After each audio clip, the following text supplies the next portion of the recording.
Gidək dağlara, yaşıl bağlara, bir salam verək boz bulaqlara.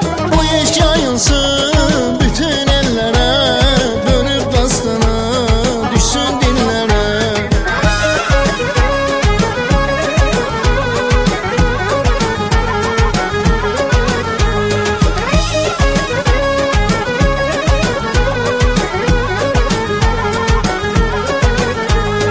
Dərdə düşmüşəm, anazlı ceylan, can gedir əldən, ol mənə dərman.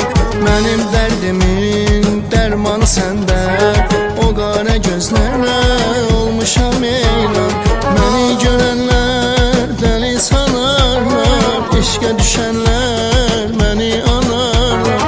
Gəl çıxaq gedək yar buralardan, bizi gözləyir o yaşıl bağlar. Gidək dağlara, yaşıl bağlara, bir salam verək boz bulaqlara. Bu iş yayılsın bütün ellere, dönüp dastana düşsün dillere. Gidək dağlara, yaşıl bağlara, bir salam verək boz bulaqlara. Bu səs yayılsın bütün ellere, dönüp dastana düşsün dillere.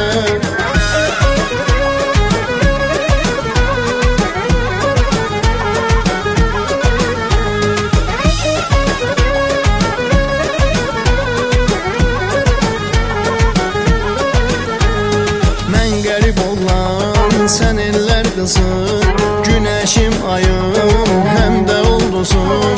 Sənin həsrətin yandırır məni, deyirsən hələ gözləyək yazıb. Məni görənlər dəli sanarlar, eşqə düşənlər məni anarlar.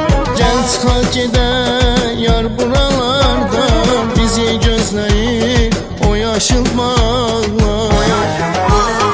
Gidək dağlara, yaşıl bağlara, bir salam verək boz bulaqlara. Bu iş yayılsın bütün ellere, dönüp dastana düşsün dillere. Gidək dağlara, yaşıl bağlara, bir salam verək boz bulaqlara. Bu səs yayılsın bütün ellere, dönüp dastana düşsün dillere.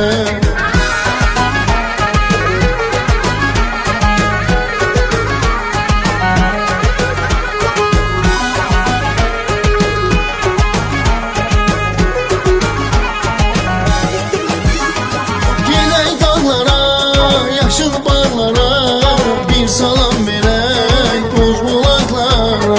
Bu iş yayılsın bütün ellere, dönüp dastana düşsün dillere. Gidək dağlara, yaşıl bağlara, bir salam verək boz bulaqlara. Bu səs yayılsın